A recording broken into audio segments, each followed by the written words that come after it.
Que la Tierra gire alrededor del Sol es una verdad científicamente irrefutable, tanto como lo es que existe vida desde la concepción. Por ende, no voy a discutir sobre obviedades y sobre lo que la ciencia ya se ha pronunciado en reiteradas ocasiones. Por lo tanto, cualquier argumento que aquí se exponga será para justificar la muerte de ese ser inocente dentro del vientre de la madre. Y aquí nos enfrentamos a la primera paradoja, el intento de que lo subjetivo e irrefutable permanezca por sobre lo objetivo e irrefutable. Estamos debatiendo entonces de cómo justificar la muerte de ese ser humano inocente dentro del vientre de la madre. No estamos debatiendo sobre la violación, estamos debatiendo sobre una de las probables consecuencias de la violación. No estamos debatiendo aquí sobre las principales causas de muerte de la mujer en el país, estamos debatiendo sobre una de esas causas. Ni siquiera estamos debatiendo aquí sobre los derechos de la mujer como aquí se ha pretendido posicionar. Estamos debatiendo sobre los eximentes de responsabilidad penal, lo cual es completamente distinto.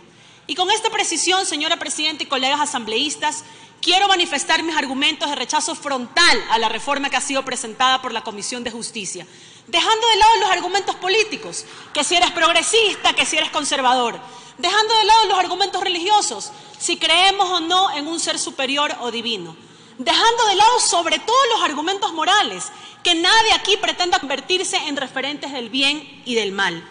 Empiezo entonces por afirmar mi posición irrenunciable en defensa de la vida. Y para eso quiero referirme a dos mitos que se encierran en el discurso pro aborto. Y el primer mito que escuchamos en reiteradas ocasiones es que la despenalización del aborto o la legalización del aborto va a incidir en una reducción en el índice de la mortalidad materna. Y esto es absolutamente falso. Esto se ha utilizado a conveniencia en el discurso pro aborto, por lo tanto no puede ser un referente para un análisis objetivo del tema. ¿Y por qué menciono esto? Revisando la tasa de mortalidad materna publicada por los estudios de la Organización Mundial de la Salud y CEPAL con corte al año 2015, no lo digo yo, no solo que no puede comprobarse que la despenalización del aborto tenga una incidencia en la reducción de la mortalidad materna, sino que en muchos casos sucede justamente lo contrario. Puedo exponer aquí cifras de varios países, pero existen cifras en países donde está completamente penalizado el aborto y los índices de mortalidad materna son bajos. Asimismo, existen países en donde está ampliamente despenalizado el aborto y el índice de mortalidad materna son bastante altos. Fíjense ustedes en este cuadro que tienen frente a ustedes, ¿qué es lo que sucede en Chile? En donde Chile tiene penalizado el aborto con una excepcionalidad a la que me voy a referir más adelante. Chile logró disminuir 40 puntos en el índice de la mortalidad materna entre el año 1980 y 2015. 40 puntos. Recién en el año 2017 se introduce la excepcionalidad de aborto por violación. Es decir, nada tuvo que ver la despenalización del aborto con la disminución en el índice de la mortalidad materna. Caso chileno, fuente, el Ministerio de Salud Pública de Chile. Vamos al caso de Argentina. ¿Qué sucedió en Argentina? Argentina tiene penalizado el aborto, pero desde el año 2012 introdujo también esta excepcionalidad, es decir, que se pueda despenalizar el aborto en casos de violación. Fíjense ustedes, en el año 2012, cuando se introduce esta causal, existían 35 muertes por cada 100.000 nacidos vivos. Eso quiere decir que 35 mujeres mueren por cada 100.000 nacidos vivos en el año 2012. ¿Qué sucede 2 años después, estando en vigencia esto? Se eleva y la tasa sube a 37 muertes por cada 100.000 nacidos vivos. ¿Qué sucede en el 2015? Se eleva aún más y la tasa es de 39 muertes por cada 100.000 nacidos vivos. Reitero, la fuente es el Ministerio de Salud Pública de Argentina. ¿A qué conclusión llegamos? Que relacionar la despenalización del aborto con la disminución en el índice de la mortalidad materna no es una verdad absoluta. Pero dentro de esta misma esfera, y ya que estamos hablando de los derechos de la mujer, ¿saben ustedes cuál es la principal causa de muerte de la mujer en el Ecuador? ¿Alguien sabe? De acuerdo a las cifras que nos presenta el INEC con corte al año 2017, la mujer ecuatoriana se muere mayoritariamente y principalmente por enfermedades vinculadas al corazón. Y en segundo lugar, por la diabetes. Enfermedades que se pueden tratar y se pueden incluso prevenir. Ahí sí, con una correcta aplicación de una política pública de salud. El aborto no aparece en las principales causas de muerte de la mujer en el Ecuador. Y con estas cifras, más allá de que son cifras frías, y no quiero minimizar el dolor que existe detrás de cada cifra, porque todas las muertes nos deben importar y todas las muertes nos pueden doler. Pero ¿es el aborto un problema de salud pública en el Ecuador? Cuando la esencia de la política pública es buscar el bienestar de los ciudadanos, ¿cómo alguien puede decirme que si tenemos a 2 personas vivas y se elimina una vida, eso es una política de salud? Si entran 2 personas vivas a un quirófano y solo una sale viva y la otra persona termina en una funda, en el tacho de la basura, ¿eso es una política pública de salud?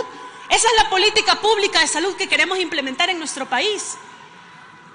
El aborto, insisto, no es la principal causa de muerte de la mujer en el Ecuador y tampoco es la principal causa de muerte materna en el Ecuador. Y lo que tenemos que hacer es que tienen que sincerar las cifras para que los asambleístas y el país conozcan cuál es la real problemática de la salud pública en el Ecuador. Me rehúso a pensar que matar a este ser inocente dentro del vientre de la madre sea la solución para los problemas de violencia sexual en el país.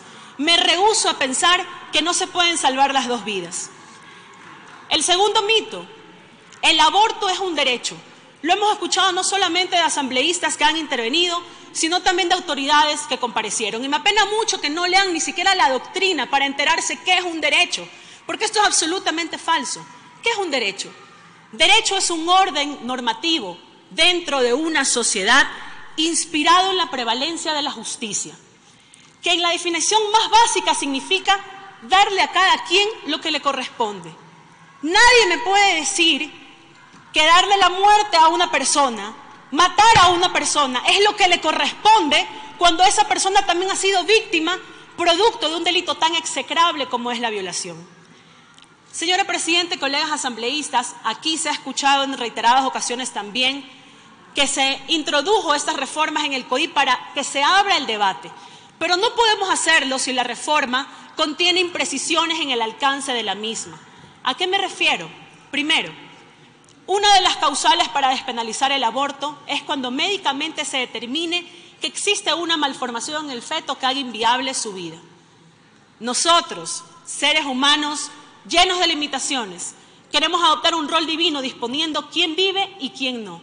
Bajo ese criterio, supongo que médicos ecuatorianos hubiesen dispuestos que hombres brillantes como el australiano Nick Vujicic no tuvieran que haber nacido. Nick Vujicic, seguramente la mayoría lo conoce, afectado por el síndrome de tetramelia, nació sin extremidades, no tiene brazos y no tiene piernas. Sin embargo, ha sido capaz de desarrollar una vida digna, profesional, graduado, motivador internacional. Su malformación, ¿era causal suficiente para matarlo? Yo quisiera saber qué dicen los padres y los hijos de las personas que tienen algún tipo de malformación o que producto de una enfermedad o algún accidente tienen una malformación. Que alguien les diga que su vida es inviable. ¿Quién va a determinar cuando la vida es inviable? ¿Será una malformación, varias? ¿Lo hará un médico? ¿Lo harán varios médicos? ¿O esto lo va a determinar la legislación secundaria? La segunda imprecisión que contiene la reforma, y probablemente la más grotesca desde mi punto de vista, y es que la reforma no contempla hasta las cuántas semanas se puede realizar un aborto para las causales previstas. No lo dice. Esto rompe el principio de legalidad en materia penal. Las limitaciones del tipo penal y sus eximentes de responsabilidad tienen que estar especificadas claramente en la ley. En los países donde por ley se ha despenalizado el aborto, en la misma ley se dice hasta las cuántas semanas se puede abortar. Aquí no se lo ha puesto para que se abra el debate. No podemos entonces, señora Presidenta, debatir sobre eso porque no lo sabemos cómo va a ser, pero asumiendo que es tomado como referencia lo que contienen las legislaciones de otros países, que sea hasta las 14, 15 semanas de gestación.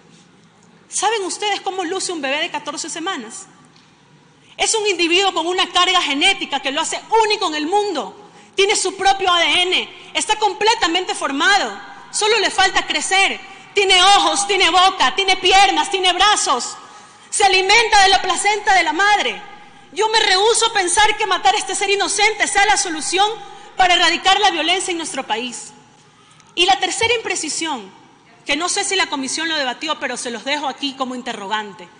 ¿Qué pasa si un médico del Ministerio de Salud se rehúsa a practicar un aborto, alegando la objeción de conciencia. ¿Qué pasa? ¿Va preso? ¿Lo botan del trabajo? No podemos, señora presidenta, debatir bajo estos términos porque, insisto, no conocemos los alcances de la reforma. Esta reforma, colegas asambleístas, implica hacer pagar colateralmente con la vida de un ser humano un delito cometido. Que nadie en el mundo tenga que pagar colateralmente con su vida un delito cometido por otra persona. Me rehúso a pensar que esta sea la solución. Esta asamblea, se ha dicho una y otra vez en reiteradas ocasiones, tiene que dar soluciones a los problemas de fondo. Y yo considero que un problema de fondo y algo sobre lo que tiene que debatir la asamblea es sobre cómo prevenir las violaciones, sobre cómo prevenir que las niñas y mujeres en nuestro país dejen de ser violentadas todos los días. Tenemos que discutir sobre ese acompañamiento psicológico, ese acompañamiento profesional que requiere la niña o mujer violentada, que es deficiente en nuestro país, pero sobre eso no discutimos. Tenemos que discutir sobre el sistema de adopciones en nuestro país para que sea más ágil, expedito y, por supuesto, siempre respetando y garantizando los derechos de los menores. Discutamos sincera y ampliamente los derechos de educación sexual de nuestros niños y de nuestros jóvenes. Repito, debemos atacar las causas estructurales y eso no ha hecho este país como para justificar el proponer esta reforma. Señora presidenta y colegas asambleístas, para concluir, ¿cómo puedo pararme enfrente de ustedes y defender la vida de los jóvenes, defender los derechos de las personas con discapacidad, defender los derechos de los trabajadores, si no defiendo la vida? ¿Cómo puedo defender los derechos de los animales? Que, por cierto, agradezco públicamente a la Comisión por haber acogido la propuesta de endurecimiento de penas por maltrato animal. Pero ¿cómo puedo pararme aquí y defender los derechos de los animales si no defiendo la vida? ¿Cómo puedo defender el derecho a una sociedad más justa, más equitativa, con menos desigualdad, si no defiendo la vida? ¿Queremos una sociedad menos violenta? Rompamos entonces el ciclo de la violencia. Sé que poco tendré la oportunidad en este pleno de cambiar la opinión de alguien. Por eso, en estos últimos segundos, quiero dirigirme a las personas que nos están escuchando, que nos están viendo, a los jóvenes, decirles que no acepten como normal aquello que su conciencia humanista les dicta que no lo es. Aun cuando esa posición sea mayoritaria, no significa que sea la correcta. Y quiero aquí parafrasear las palabras del diputado argentino Gustavo Contigliani, quien también se enfrentó en su país al debate de este tipo de temas. ¿Qué dijo él? No existe acto más revolucionario que defender la vida. Reaccionaria y radical me dicen, está bien, lo acepto, llámenme como quieran. Cuando se trate de defender la vida desde la concepción, seré radical y jamás me avergonzaré de aquello. Gracias, presidenta.